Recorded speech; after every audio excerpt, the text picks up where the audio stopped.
Welcome back, everybody. I am Angelina Mojica, certified family life educator and master's in human services. Hi, I'm Danica Shea. I'm the owner of Danica Shea Counseling and Consulting, and I am a licensed clinical social worker. Now that we're back and the new year has begun, Shay, so many of us like to do goals or what we call New Year's resolution. How would you go about starting to implement goals? That is a good question. I think really an easy way to get started is it seems like a simple question, but the question is, what do you want? And you know what? If we're really honest with ourselves, I don't think we sit down and really think about what we want and give ourselves permission to dream about what we want and answer the question, what do I want? So Right. that's the starting point. Visualizing what it is that you see for yourself, definitely. And when you see that or you get that idea, what steps, I guess I should ask, what steps would you take in order to implement a strategy?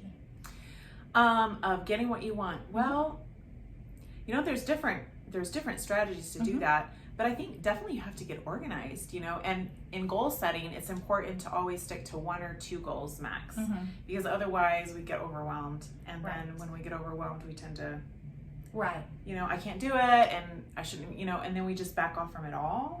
So I think to be specific in our goals and like, what do I want, be specific, but keep it to 1 to 2 things. And I agree, because in that visualization, you can have like this big, general, very broad idea of what you want. So it's taking that big picture and breaking it down into smaller pieces so that you do set goals that are obtainable. And so I don't know if you've heard SMART goals, but that's a really good and, you know, one idea of goal planning. So in SMART goals, you want to be specific, again, making it simplistic, sensible and significant, measurable, which can be motivating.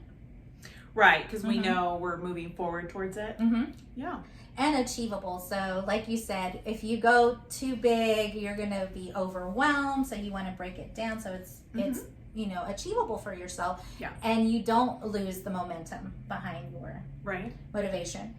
And then the R in SMART is relevant. So how would you define relevant as far as a goal setting? Well, I think relevant kind of ties back to is it what I want? Because sometimes I think I just hit my microphone, but I think sometimes in goal setting, if we're honest, we're trying for a goal that somebody else wants for us.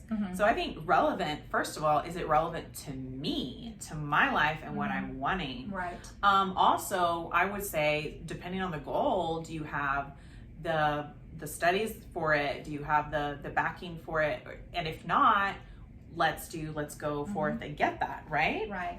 So Your knowledge, your skills, your talent, you know, and if not, then you have to do another goal for it to get those things. Exactly. So, okay. And then the T in SMART is that time bound. So you want to make it time-based, time-limited, time-sensitive, if you will. Yes. So you don't want it to be too far ahead in your future, like I'm gonna eventually hit this goal like at the end of the year or something, but you want to make it those little goals set with a realistic time frame. Yeah. Yeah, and I think it's so important on your goal to put a date that you're going to achieve it by. And I mean, doesn't mean that things happen and maybe you get to it sooner. But why do we do that? Because we're declaring it and calling it into our life, and we're giving ourselves something to work towards, something tangible. But I think what's important to note too is sometimes we may have a big encompassing goal and we're working on steps to getting to that bigger goal, but in that we're accomplishing smaller goals. Yes. So like you said, maybe the timeline is 2 years ahead, but in the meantime, I'm accomplishing smaller goals getting there. Right. And so then you can track your progress, and then it doesn't seem that you aren't making any efforts or moving the needle, if you know, some people say. Yeah. So what happens? Because I know, because New Year's, right? Everybody makes goals, and then eventually that momentum tends to fizzle out a little bit because you hit it really hard in the beginning. What happens when you fall off track? How do you get back on track? Well, I think you just have to kind of recenter yourself. If you've gotten off track a couple weeks of maybe not going to the gym, and I just give that because it's an easy example, right? Then okay, well, up until then I was going to the gym and that counts for something, so I'm just gonna get back on track. Tomorrow, this is big, tomorrow's always a new day. Always a new day. And you know what, maybe I didn't do this today, and that's okay. Tomorrow's a new day. So I think just really being kind to yourself and forgiving, and all right, let me focus, and maybe I need to get 30 minutes of organizing my week, organizing my day, and that way I stay on track. Absolutely. So. And I will say, I know that when I attended a goals seminar, one thing that really stood out to me were goals don't have feelings. So if you have to readjust your goals, that's good. You can. You just make it, you fall off track, then visualize again what your plan was for yourself. And at that point, you can make all the readjustments that you need. And then in analyzing why you fell off track, you want to look at yourself and say, well, where was I emotionally when I fell off track? What was I thinking when I fell off track? And what is going on in life when that mistake occurred? Because sometimes life situations can pull your interest away from whatever it is you're pursuing, right? Yes. And that's good, because then you create awareness of, this is maybe my pattern, or this is what triggered me. So then when it starts happening again, or I know and I'm aware, I need to, refocus, or I need to stay on track, that kind of stuff. So that's good. Those are good questions. Yeah. And just like you said, it's good to absorb all that information and take a moment to just kind of reflect on that before you start implementing a schedule or a plan strategy. So schedule would be like another step in getting back on track. Scheduling allows you to control the what, the where, the when, in applying your time and focus.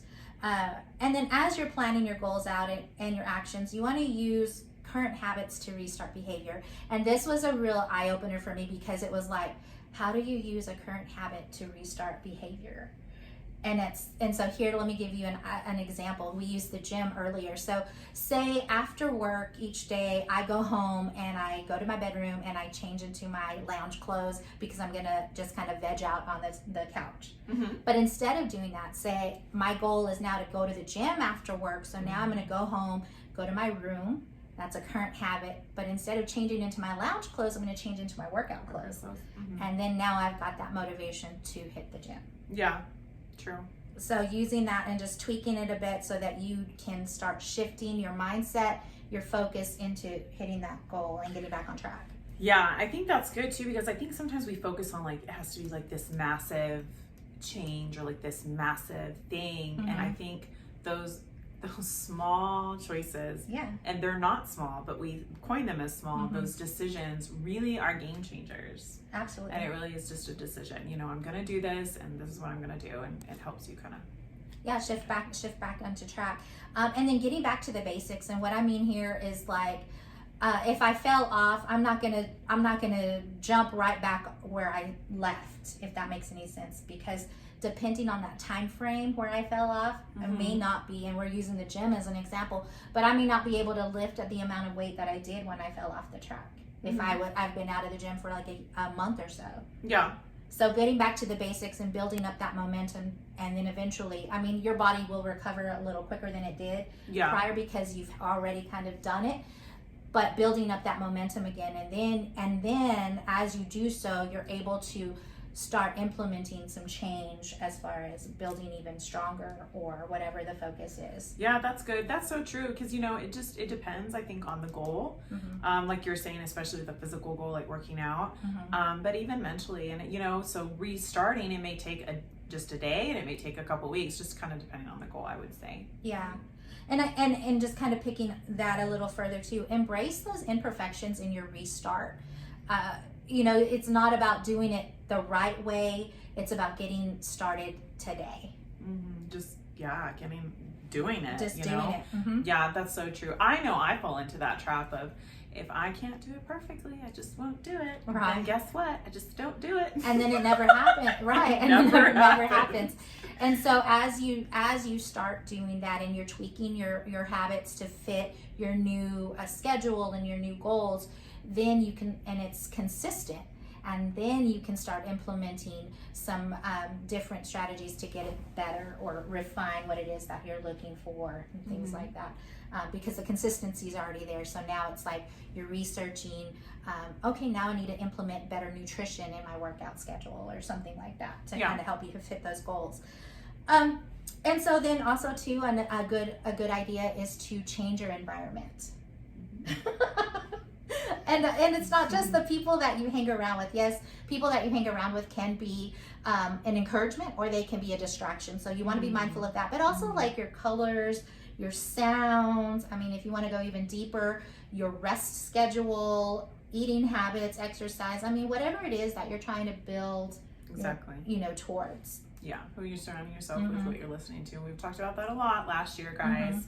So, it's so important. I think we forget how important our environment is. Yeah, it does. And it does play a big role in things. And then also holding yourself accountable. What do you think about that? I think it's important. And so how I can hold myself accountable is maybe getting an accountability partner. I think that's really important, because then the research shows when I have someone I'm accountable to, I'm more likely to do it.